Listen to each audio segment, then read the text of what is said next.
नमस्कार, मैं हूं अर्चित और आप देख रहे हैं पहल टाइम्स। तो चलिए रुक करते हैं इस खास खबर की ओर। नमस्कार, स्वागत है आपका पहल टाइम्स में। मैं प्रकाश मेहरा। तो आज बात करेंगे उत्तराखंड की। उत्तराखंड का एक ऐसा चर्चित मामला जो लगातार सुर्खियों में है। लड़ाई सत्ता बनाम विपक्ष की नहीं बल्कि सच बनाम अन्याय की है।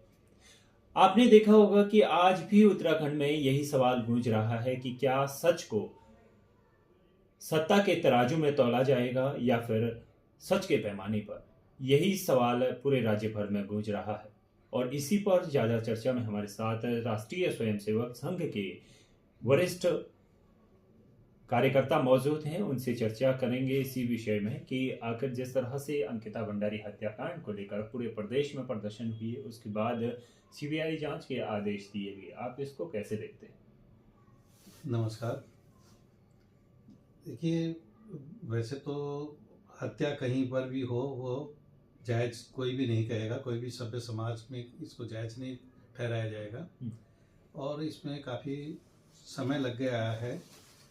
इससे को एक तरह से राजनीतिक जो मुद्दा बना दिया गया, उससे भी थोड़ा सा कई बार क्या होता है कि पीड़ित पक्ष को नुकसान होता है। ये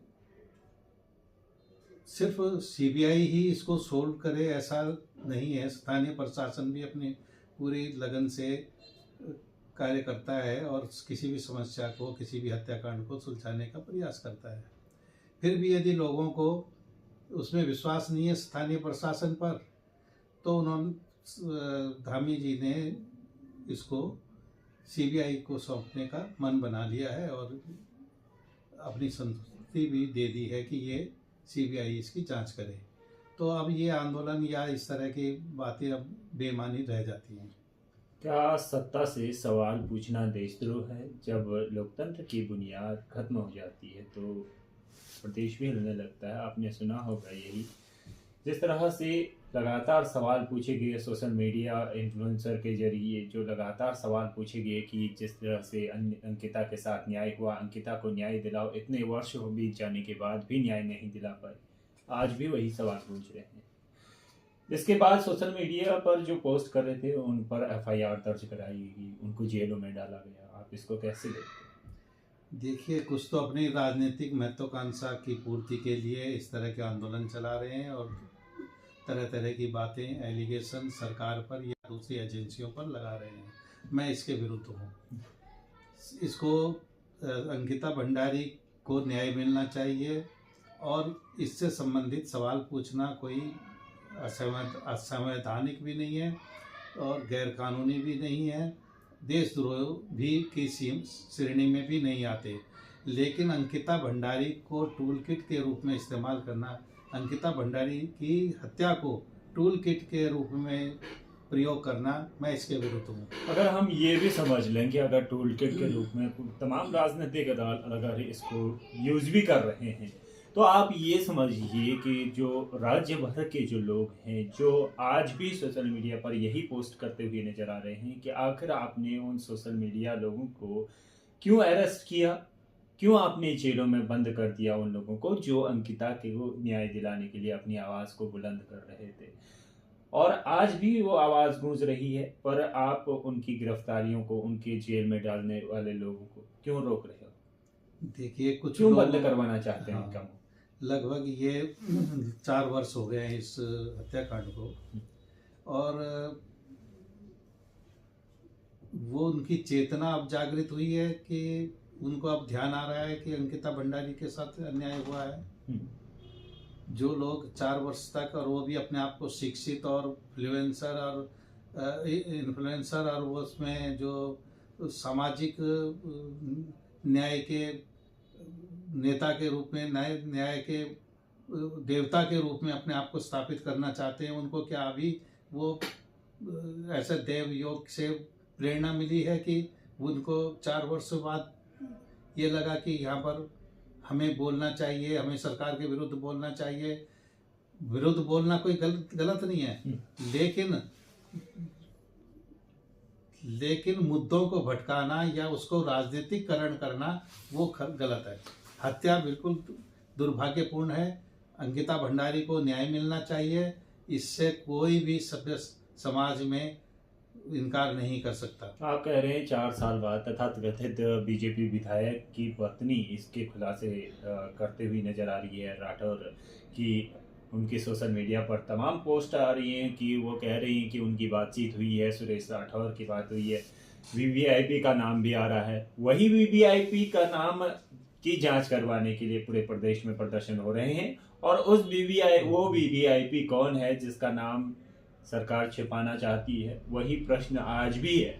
जब सीबीआई जांच के निर्देश दिए गए हैं तब भी वही सवाल है कि आखिर वो वीवीआईपी है कौन। जब उनकी महत्वाकांक्षा पूरी नहीं हुई तो वो इस तरह की बातें कर रही है। यदि वो इतनी ही न्यायोचित मानसिकता रखती थी तो वो ये बातें उसी समय कह सकती थी जिस समय की वो उनकी वो बातें टेलीफोन पर हुई हैं, या जो वो चर्चाएं हुई हैं मोबाइल पर, या दूसरे जो उनके पास ऑडियो वीडियो है वो उसी समय सार्वजनिक कर देना चाहिए था। उसी समय जाती और जांच एजेंसियों के आगे रखती।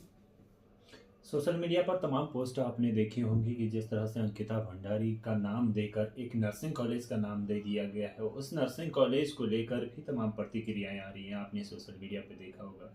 शर्मसार बता रहे हैं इस का नाम रखने पर, क्योंकि लोग कह रहे हैं कि जिस तरह से आपने इस कॉलेज का नाम लिखा है, जब लोग उस नाम को देखेंगे तो अपनी ही शर्मिंदगी महसूस होगी। ऐसा क्यों?